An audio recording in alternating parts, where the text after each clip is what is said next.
So today we have a very innovative gentleman, a very creative gentleman. It is a great pleasure and honor to introduce Dr. Pawan Soni. He is a founder and evangelist for Inflection Point Consulting. So today he is going to be talking about the vocabulary of innovation. So without much time wasting, immediately on to you, Dr. Pawan. So what I would like to first ask you is like, in your wide expertise and all the learnings that you have done and consulting that you have done, how would you really define innovation and creativity? Yeah, so what happens is that innovation and creativity are two words which are quite interchangeably used. So they're used, overused, misused, and as a result abused. And hence it is an imperative that we bring some semblance to the two words. As out of the creativity. So what is creativity? So creativity is the ability of an individual, such as you or me, to generate ideas which are novel and useful. Absolutely. There are two qualifiers here, novelty and utility. Now think of somebody conjuring up an idea which is new but doesn't have a utility. So something which is new and doesn't have utility, we call this as wishful thinking. Right? Politely. So you think it's a great idea, but there are no takers because nobody can execute it. So that is not innovation, that is not creativity. On the other hand, if you have an idea which is highly useful but is not new, we call this as common sense. The reason common sense is there because it works, but it's nothing new to you. Hence, it can't be commonsensical. It can't be completely out of the blue. It has to have a utility and a novelty to it, and that is where we have creativity. At the same time, creativity happens at the level of individuals. It doesn't happen at the level of organizations. Which means calling organizations as creative may be a misappropriation. Only individuals can be called as creative. Moving on to innovation. What is innovation? Innovation is the ability of a team or a company or an organization to commercialize a novel concept. Now the three key operatives here in the space of innovation is number one, the level of operation. It is not individual, it is organization. Number two, we are not talking of generating, we are talking of execution or commercialization. In creativity, it stops with generation of ideas. What happens to those ideas is nothing to do with creativity. Whereas in innovation, the source of ideas doesn't matter. Whether it is your own idea, you borrow it from somebody else, you copy it from somebody else, it doesn't matter. All it matters is who took it all the way to the market, which is execution. Now to paraphrase, creativity is an individual phenomena, innovation is an organization phenomenon. That's very important. Second thing is, creativity talks about only generation of new and useful ideas. Whereas innovation talks about novel concepts, but commercialization. Which means if you don't commercialize anything, you cannot call it as innovation at all. Another thing is that you cannot call individuals as innovative as a result. And that is where we need teams.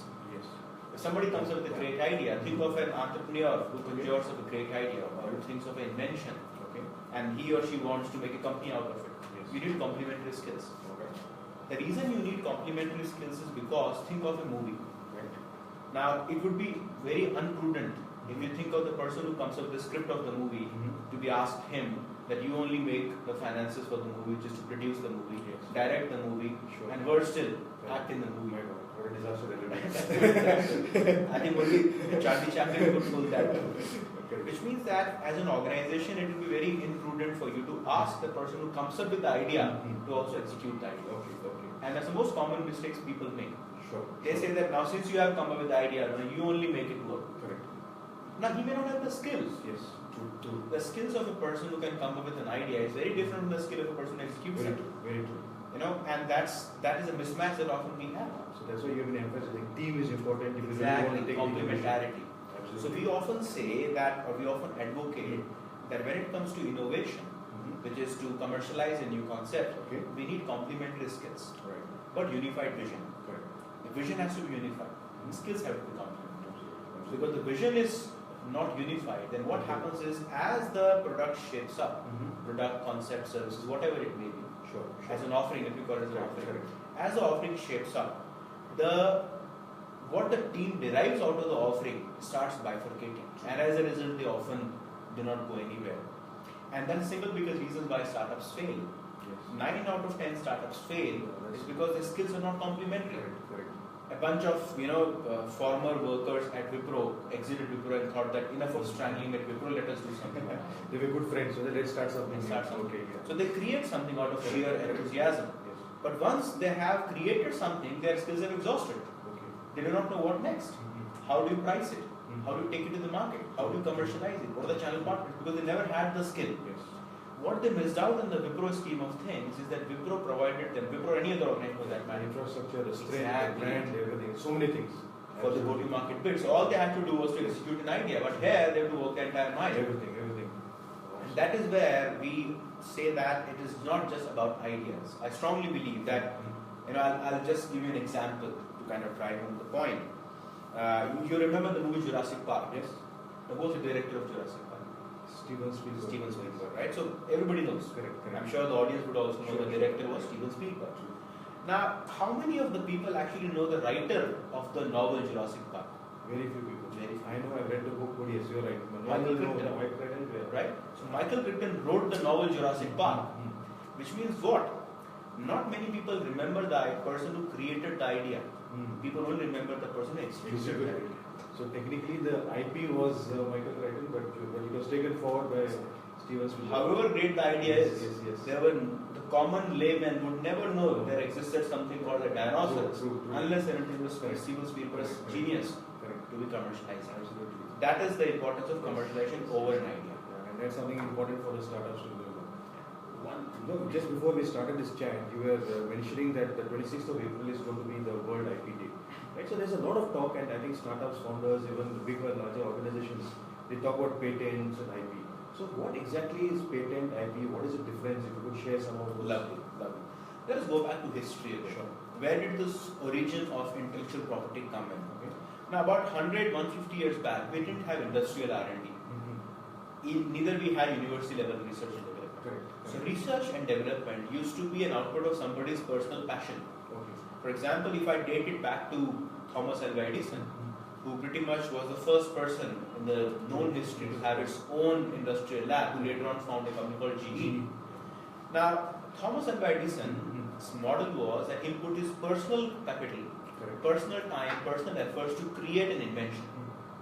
Now, the invention has to have a public utility, which means that if I create an invention like electric bulb or like a phonograph, if I create an invention, unless and until I put it to the public, it has no meaning. Absolutely. But if I put it to the public, what stops them from copying it?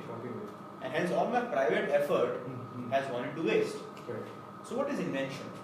Invention is to have a physical manifestation of an idea. Okay. So here is an idea, Yes. then I manifest it in a physical form like this mug. Correct. That becomes an invention if it is new. Okay. But until I put a price tag on it and I take it to the market, I cannot call it as an innovation. Which means that invention was a private effort for a public use. Okay. Think of it that way. A Okay. private effort for a public use. Public use. Which means somebody has to underwrite me so that I can put my private effort and the opportunity cost transport and so on, so that I toss it to the public and I get some reward for my efforts. And that is why government came up with this whole invention of a patent. Okay. Awesome. What is government saying? Government is saying you keep putting your private efforts. No worries with that. But once you put it into the market, I'll underwrite you Awesome. so that nobody can copy it and start commercializing. Okay. I can copy it, but I cannot commercialize it. Yes. Which means I'll give you 20-year exclusivity for you to have a monopoly on that invention for just about 20 years. Okay. After 20 years, it becomes a public property. Awesome. Okay. Anybody can use it, reverse engineer it, and start selling it by any other brand name. Okay. Now, this thing was a very, very important initiative by the government. Because think of it, what it implies. It implies that I can take risk as an entrepreneur. Okay. As an inventor, I can take risks. I can put my own personal efforts to create something because I know that there is some government that underwrites my efforts and avoids opportunism on the side of people at large. Because government's objective is welfare maximization. Government has to maximize the welfare of the people. For the people. Correct. And entrepreneurs is profit maximization. So 20-year window of intellectual property is a very good balance that the government is saying that you have a profit maximization for 20 years, which is monopoly. And after 20 years, there is a welfare maximization which anybody can. It goes back. So I think in pharma, generative drugs, a lot of this Exactly, happens. A lot of this exactly. happens. Right? Which is good for a country like India. Right? Okay. Now, patent is one of the forms of intellectual property. Correct. Now, the oldest form of property is a physical property, Physical property. right? Which is a land. Sure. That is why it is called the real estate. Ah. The only estate which is real Okay. is Is land. land. Okay. right? Everything else is Yes, created yes, by yes. us. That's Okay. a real estate. Okay. And the other extent of the continuum is intellectual property because it is right there in our In mind. our mind. Correct. Now, if I want to express my intellectual property, I have to have a mechanism where I can appropriate it to myself. That was my intellectual property. Which means IP will have various classes. Okay. The various classes of intellectual property. Sure. The most extreme class of intellectual property is called a patent. Correct. Because patent is where the government underwrites you for 20 years in various countries. It can be as small as 5 years. And in certain cases, you can evergreen a patent. Yeah, you can keep renewing it or Right. it stays in perpetuity. Right? Okay. So which can go till about 60 years also. In pharma, it often happens. That's the most extreme and the most robust form of intellectual property. Another extreme is something called trade secret. A trade secret is another form of intellectual property where the onus of protection lies on you. Okay. Here, the onus lies on the government. Here Here, you it have to lies be on careful. you. Okay. You have to be careful. For example, Coca-Cola. Yes. The recipe of Coca-Cola or the KFC is a trade secret.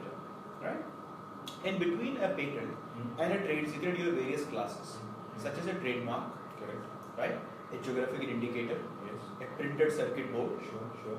and henceforth and so on. There are 7 or 8 classes that happens in between So I there. think for the geographical indicator, champagne and all those have come Exactly. Haldi. Haldi, yes. Right? With the GI, geographical Correct. indicators. Or you have something which is to do with, you have even art forms can have an appropriation Yes, where yes, the state yes. of origin is. There are various classes, Correct. but the strongest form is a patent and the weakest form is a trade secret. Okay. Now, what happens in a patent? When can I patent something? Right? When I go and file for a patent has various classes: a product patent, a process patent, etc., etc. Now, what happens is that for me to get a patent granted, Okay. I need to have 3 qualifiers. Okay. The first qualifier is novelty, Okay. which means whatever you are proposing has to be unprecedented in its form. Sure. For example, you have to patent this mug. The combinations have to be unprecedented. The elements can be precedented, Okay. but the combination thereof has to be unprecedented, which is never in the history. That's number one, called novelty. The second factor that we look on to is called industrial utility, Okay. which means it has to have some. Oops, sorry. It has to have some. Don't worry, we'll get you a Sure. We have to have some sort of a utility to this particular thing. And the third thing that we talk about is what we call as non-obviousness. Non-obviousness means that I can't file a patent for this mug as a doorstopper. Okay. Because doorstopper is a very obvious thing. So Yes. novelty, industrial utility, and non-obviousness are the Yeah, the only three three factors, factors three that factors. can allow you to grant a That's so patent. very interesting. Yes. It's a good lesson for startups. Yes. Which means what? When I file a patent, patents have a geographical jurisdiction. If I file a patent in the US, my patent is only applicable to the Yes. US. Okay. So it doesn't apply to China, India, and Or even Canada. all the, okay. Not even Canada. Not even Canada. Okay, that's Only interesting. US. Okay. If I file a patent in India, it doesn't apply to Pakistan Okay. or Sri Lanka. That's point number one. Which means that I, as an inventor, have to file a patent in any country where I want to commercialize my product. There is nothing called universal patent. Okay, I have to commercialize to file a patent in every country. In the US, a patent between it getting filed and it getting granted takes anywhere from 4 to 5 years Correct. and $25,000 US. Okay, that's the kind of cost. Correct. Correct. You get a provisional patent the moment you file one, which means you can start shipping your product. Absolutely. Because many times you wait for you to get patented, you might miss the market boat. Now the trick is that if I file a patent in India, okay, and I start selling my product, somebody comes from Sri Lanka, takes my product to Sri Lanka and starts marketing it. Correct. Legally, I can't stop this guy. Okay.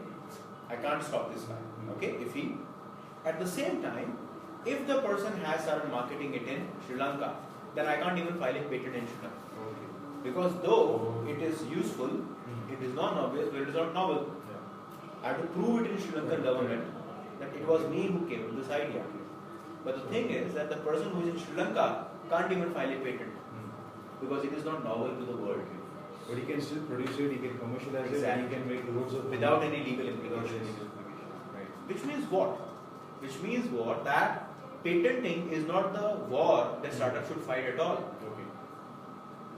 It's not worth fighting. Okay. Because in how many countries, against who all will I file a patent? True. True. And this brings me back to this very interesting comment by Guy Kawasaki, who used to be the marketing evangelist So of Apple. Apple, yes. And very famous. He runs a company called Garage. which is a VC firm, and he talks about a thought experiment. Mm-hmm. So suppose you are a startup, and with all that inventions, etc., which you've done, you file a patent, and you really put that amount of money and the efforts to craft a patent, which itself a sort of a landmine, if you will, and you put it in the public. Tomorrow, Microsoft infringes your patent. Will you have the muscle? Not really. The answer is no. Not You really. can't take on Microsoft. Microsoft can really throw in a battalion of legal Yes. advocates And that they you shut will you out. marginalize. You can't fight. Tough life. That is a tough life. Tough life. And hence, patenting is not advocated. Okay. Instead of patents, Okay. there are three things that startup should go after. Okay, the first thing that startup should go after is time to market. Yeah. Okay. How quickly can I commercialize my product? Done. Because you can't really stop anybody from imitating it. Correct. Even if they imitate it, they can easily circumvent that one piece for which you're filing Of patent course. still. And yes, and Right, still because create something almost exactly. the same but different. Okay. And frankly, customer doesn't care about patents.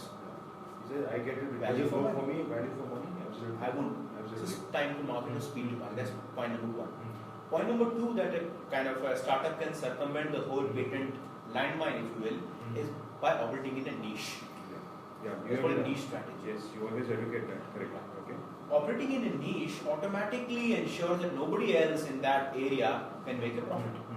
For example, Beehive. If Beehive can create a niche Correct. at a very compelling price Yes.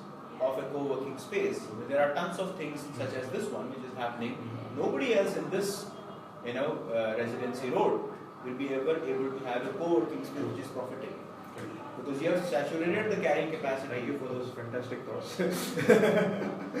So saturated this carrying capacity. So saturating a niche and time to market. And the third logic, which has historically and also on the research backing proven to be more worthwhile than fighting this patent battle, is what we call as being a moving target. Okay. What I mean by being a moving target is that you keep adding sliver by sliver More values to your offering so that nobody can catch you. Not stagnant. You're moving better Exactly. yourself. Awesome. A very good example that comes to my mind is Paytm. Paytm. Yeah. When Paytm came in, there was hardly a difference between a Paytm or a Freecharge or a MobiWiki or any of Correct, these correct, wallets, correct. or even Airtel, Sure. which is nowhere in my They opinion. came in Much before. Much before. It had a huge brand, huge Yes. subscription base. So if there was any leader, Correct. Should have been Airtel. Airtel, right, which is nowhere to be seen today. Now, the reason why this one company has been able to really capture the wallet market and looks very strong is because from this very mundane point of transaction, they have been adding layers and layers of value add to the customer. And as a result, without and necessarily having a patent, there's hardly any patent The here. stickiness is awesome. Stickiness is very good. And that is where startups can save a lot of money, a lot of hassle legally also, instead of going on the path of filing a patent. Amazing. Because ultimately what you need to do is to make money. Correct. Even if I file a patent, that itself doesn't give me any money. True. I have to sweat it. Absolutely. Spending $25,000 to file a patent, I'll be better off. Spending it on getting to the market, finding profitable customers. And being there in the market. Absolutely. So Dr. Pawan, one aspect, see, every enterprise is big today, they say.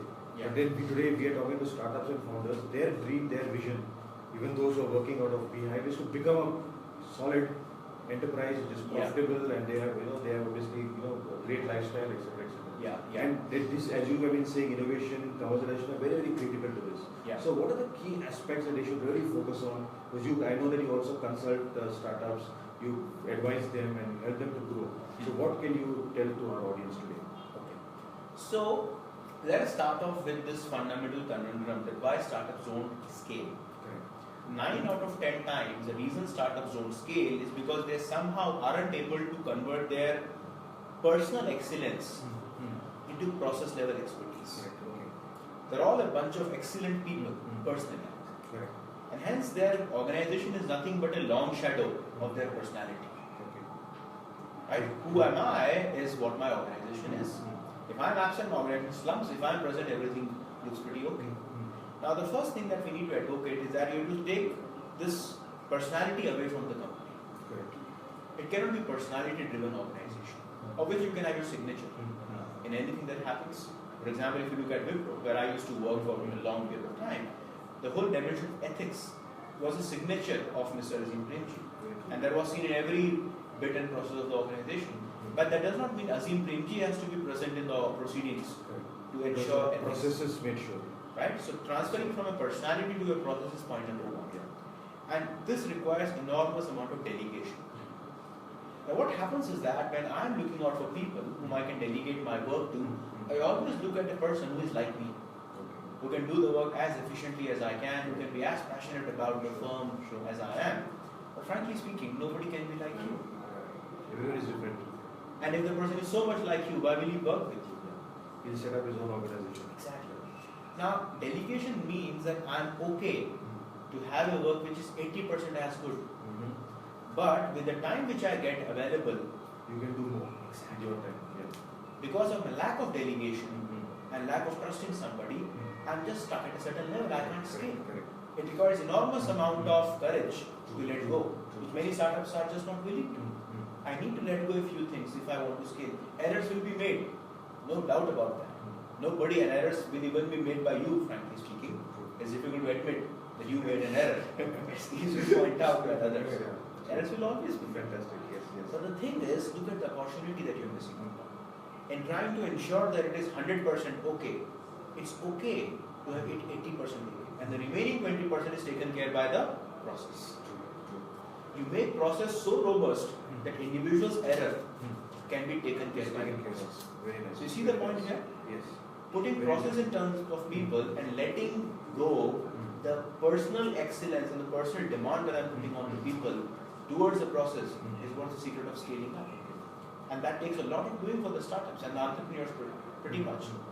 Now the mistake that they often make is that they spend enormous amount of time in doing a right hire. Okay? I call this as a type 1 and a type 2 mistake. A type 1 error is called a wrong hire. And a type 2 error is called a missed hire. Wrong hire means I hired a wrong person for the job, and missed hire is that I didn't hire the right guy. Even after doing all the due diligence, I still dropped the ball. And he started his own company, or he's working somewhere else and doing a wonderful job. Competition for you, maybe. Competition for you. Yes. Now the bigger mistake that companies make between a wrong hire and a missed hire is a missed hire. Because the cost of a wrong hire is known to me. But the cost of a missed hire is never known. You don't know. I don't know. I don't know the counterfactual. Correct. I do not know what the guy ended up doing. He would have as well worked with me. Yes. Right? Which means what? Which means that if I am a starter entrepreneur, instead of putting 8 hours a day into hiring and asking the same question and trying to ensure that this guy will stay with me, which is again an assumption. He can resign from you the very next day. Nothing. There's no holding back. Even equity. Correct. Equity is notional, I need it. Till the time something really comes your way, equity is very notional. Which means that I need to spend a good amount of time in setting up processes. Which means processes can take care of the mundane people that I get into the company. Because what is excellence? Excellence is to take the normal people and take them to do abnormally good work. That's excellence. If it is all about getting the best talent, then if you are getting the best talent, the problem with the best talent is that the best talent is highly mobile. Awesome. True. If he can walk into your place, he can very easily walk out of your place as well. So what have you got? And they have always been hunted. Exactly. They have always been hunted. So the trick is to take the mediocre talent, Correct. put the best processes, and make so much of goodness out of him that he remains with you. Because he knows for a fact that he is he because of the processes that are in place. And that's why I'm a great fan of processes. And that's the reason why, while American leaders are celebrated, nobody knows the leader of Toyota. Nobody knows the leader of Honda, Sony, Panasonic, right? The The great great companies, companies. but they're process driven rather than leader driven, and they're not flashy. That's why they are robust. Correct. Or the leader of Samsung. Look at the fate of Apple for that matter. The moment Steve Jobs has stepped down, Apple has a dearth of blockbuster products. 3 years that he is gone. I don't know of Absolutely anything. nothing new. It's the same old iPhone that they keep flashing off. But where is Apple watches? Where is Apple TV? Where is the next blockbuster coming in? Correct. It's It not may there. not come. That's It may what not we are come. saying. May not Because, come at all. exactly. Because at the cost of celebrating the leader or the personality, we have somehow, that's my conjecture, we've somehow let go the process excellence. And that is what matters in organizations. The processes are far more important. So if there is one suggestion which I want to give to the people who are at the budding stage is that ensure that processes take precedence over personalities. Exactly the same happens at enterprises. Correct. In enterprises, the process becomes so heavy that personalities get soaked into the process, which we call as agency. There's no agency in a large enterprise. Everybody looks alike. Correct. And that is where they saturate. And that's why we need a blockbuster leader to come and shake things up, which is what maybe Yogi Adityanath is doing in UP. Yes, in Right? Or our Prime Minister is doing to our country. Correct. Think of it as Very an analogy interesting, of a very startup. interesting. Yes, that's true. So in a saturated system like the Uttar Pradesh system, which is saturated to the brim, you need a radical leader to come in and change the process. Very true. Very true. Whereas in a country which is newly built, you need processes like Israel. Israel, yes. When Israel was formed in 1949, Correct. they needed processes. Correct. Right? And that's where the initial leaders were very important to put methods to the madness. When Korea was formed in 1953, you needed processes to become into picture. True, true. Any best practices to share? Because I think you know the ecosystem and you understand Israel, maybe Singapore. So what are some good best practices that as an ecosystem that we should be adopting? If I may ask you that That's a question. good question.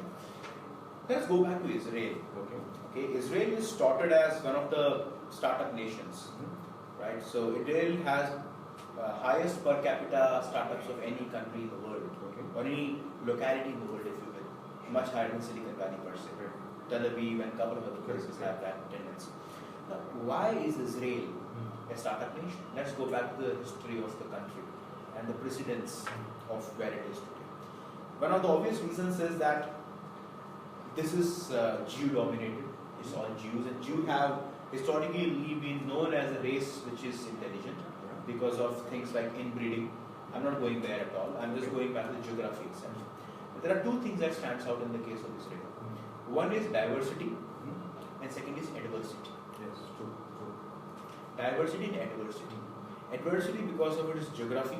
Nothing comes from top, nothing comes from beneath. Very less resources. Very few resources, and as a result, they're world's number one in drip irrigation, world's number one security solutions. Their IDF, Israeli Defense Force, is one of the best in the world. Very small population. Their population is close to about 7 million. 7 million. Bangalore is Bangalore, I know. 10 million and counting. Counting. Right? Geographically wise, it's smaller than Bangalore as a city. Very true. All these things put together, Israel has done an enormously good job for itself. Correct. Being in a hostile environment, It is very all hostile. through. True.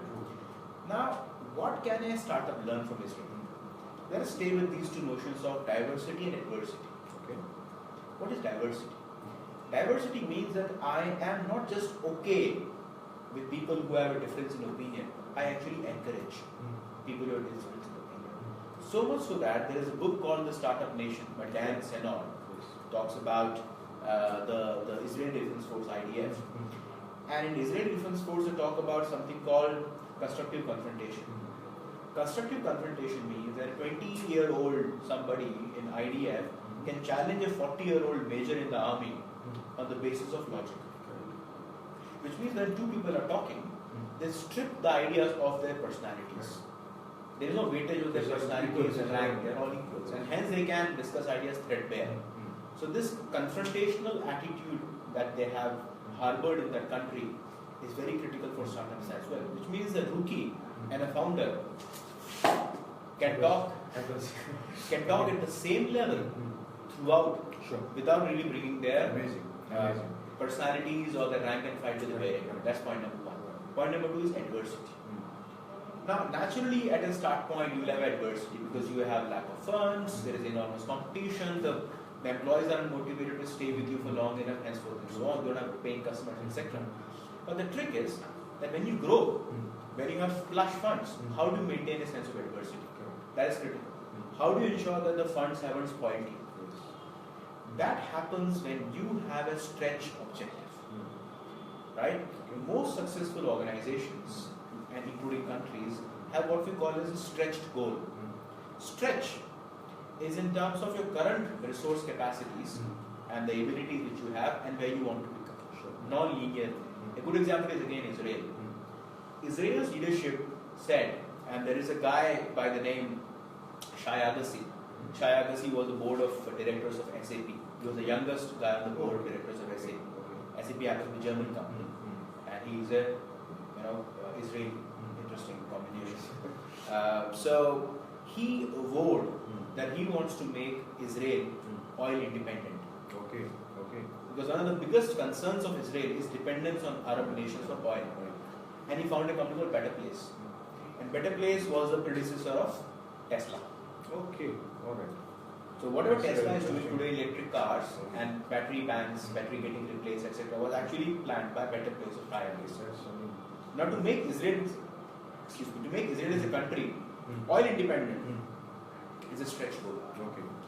Which will then kind of give way to several other innovations that can happen in the ecosystem space, etc. Same applies to startups. Correct. If you create a stretch goal, like every single transaction that happens in the city of Bangalore should happen through my gateway. Or every single person who needs to buy groceries should think of me as the first company, and I should have 9 or 10 times delivery First and order. only choice kind of concept. That's a stretch goal. Okay. And this stretch goal then allows you to be creative.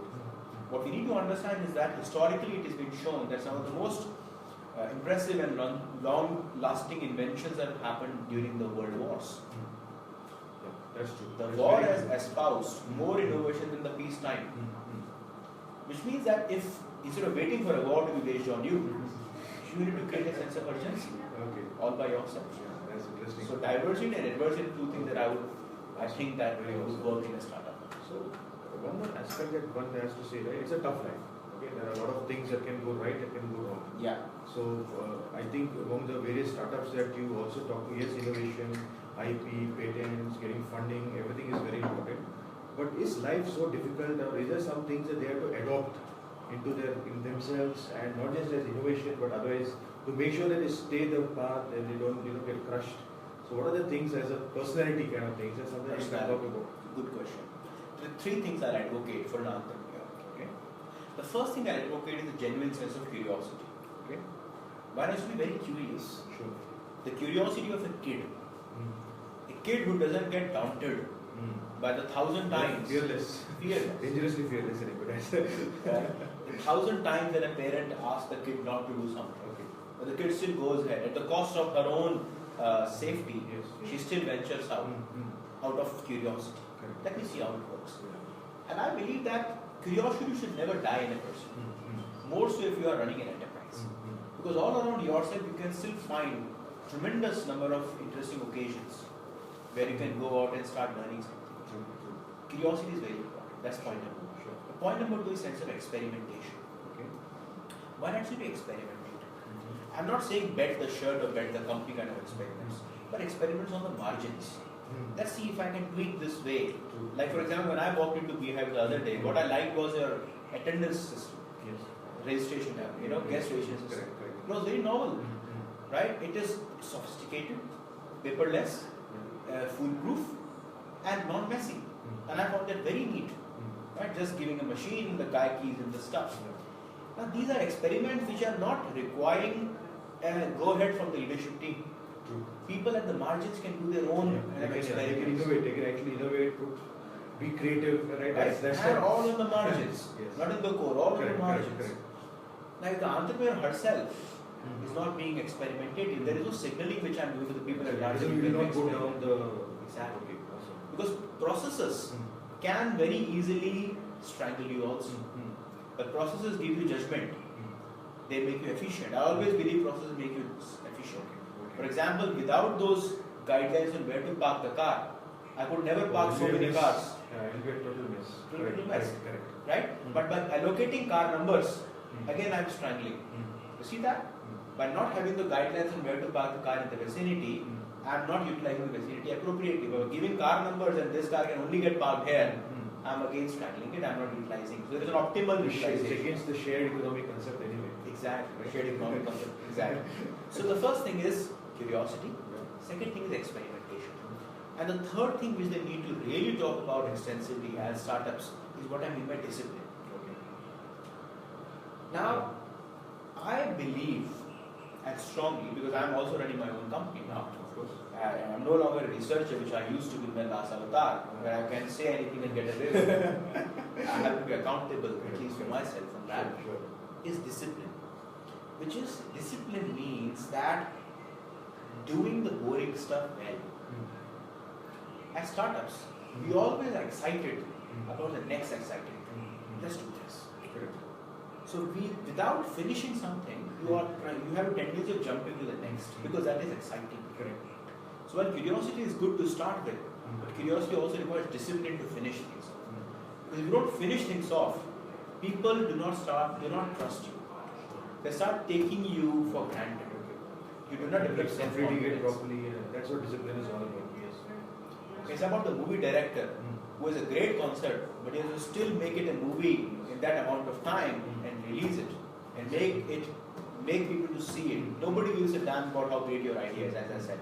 It's execution of the movie within the budget, right? Within the time for the right audience and making money out of it. That's what I mean by this. Coming to office, spending X number of hours in the office. I think it's like a worship. It's like a religion. Okay, That's see, the kind the of olden days was work is worship. That's Exactly. always say that. Turning up is half the, more than half of it. Turn up, be there. Like Woody Allen had on this, Correct. on this very quote of turning up. Woody Allen, the very famous Hollywood director, Yes. had this quote which I read in a Beehive workspace at the HSR. Right? He said that showing up in success, showing up is 80% success. You just show up. Correct. 80% of it you are successful. So no work from home concept anymore. Showing up in time, Exactly. exactly. Showing up in time, being there, Correct. doing the dirty, hard thing in time. Sure. Nothing takes away from that. And most startups fail there. Because they think it has to be exciting all the day. Not necessarily. Okay, awesome. Talk to the accounts department guy. Yeah, he has to do his job He the has same to do his way. job. No creativity, innovation there, right? Not too much of it at least. Too much of it. Otherwise, it's going to be dangerous. Okay. So curiosity, experimentation, discipline.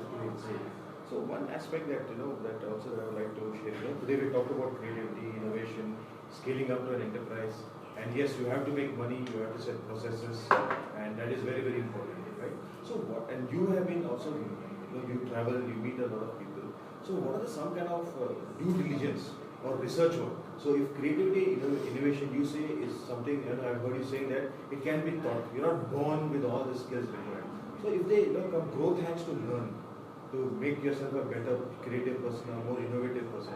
Some light on that, Dr. Pawan, could you share, please? Lovely. So now, going back to the individual, who is at the core of the startup. Correct. Because startups can change its shape, can have different lifestyle. Yes. But the individual is the core of it. Absolutely. Now, for an individual, the first thing which I want to advocate is a very, very thorough understanding of yourself. Okay. I strongly believe that if there are 2 points to start this company, the point number 1 could be what is the opportunity, and the point 2 could be what is your strength. Okay. There could be an opportunity in the market which you can think of tapping, and second is what is your strength. I always believe that a successful startup starts with your strength and not so much the opportunity, which will be very counterintuitive. Because often people say that you have to seek opportunity and go after it. But I think that if there is an opportunity out there and you seek the opportunity, why should you be successful? Why can't somebody else be successful? If the opportunity is so much visible, why should anybody else not be successful? The reason why you will be successful is because you have something unique. You have the strength to make sure it stays successful. Awesome. Yeah. Which means that the starting point can be the opportunity, but in the long run, it is your own capabilities that will make all the So difference. ultimately, it's you, the team, and Exactly. how strong and how focused you are that matters. It's not the opportunity. Yes, that's a very motivational and true message. Yeah, so let us not keep hopping from opportunity to opportunity. Let us look internally as to what is that unique strength we should bring to the table.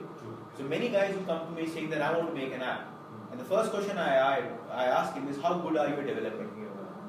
But I'll outsource it. Alright, so which industry are you talking about? I'm talking of the logistics industry. Have you worked in the logistics industry before? No, I'll get an expert. The question then is that do you have capital? No, but I'll get an investor. Like, you don't have a capital, you don't know how to code, you have no inkling of the logistics industry. Why are you doing it? And you'll be the least productive member, though you are the so-called startup. Nobody will pay attention to you. Then why you? Correct. Why not somebody Why not else? somebody else? So in any company, you need to have at least one strong pillar which is in your hand. Okay. One lever, either finance or market or technology. Awesome. True. Either you have to have money, or you have to deep market inside, or you know the technology. If you don't have finance, marketing, technology, then you are superfluous.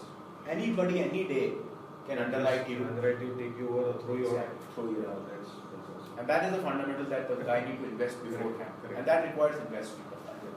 So you have to stay strong. I think sharpen your own sword, build your own skills. Exactly. You should not be obsolete. Absolutely. Okay, Nothing perfect. takes away. Dr. Pawan, we can keep talking, but there is always a shortage of time. But before we wind up, there are a couple of things. Number one, if people want to reach out to you, Yeah. what is your preferred mode of communications? So you can reach out to me on LinkedIn. So it's Pawan Soni LinkedIn /in/Pawan Soni, and I have my own website called pawansoni.com. I'm active on Facebook and Twitter as well. Okay, great. So googling should be a Yeah, starting should get point. you. And I think you have a lot of resources that you have very nicely shared on YouTube. I think you've done TED Talks. I've seen your slide shares as well. So I think it's very useful. Make use of these resources, right? That's a growth hack, right? And we would love to have you back. And maybe we can give a small teaser, right? If we call you back next month, what would you like to talk about? What is it, something that's very close to your heart and you feel that you would like to share? What is it that you want to? I'll talk about go-to-market and pricing. Okay, perfect. So we I have, would take an idea we have this commitment. Sometime next month, guys, we will announce it. And any closing message, Dr. Pawan, something that you'd like to say to people? You have a fan club, I think you know that, right? So I'll leave you with this notion. When we go to these historical places, Okay.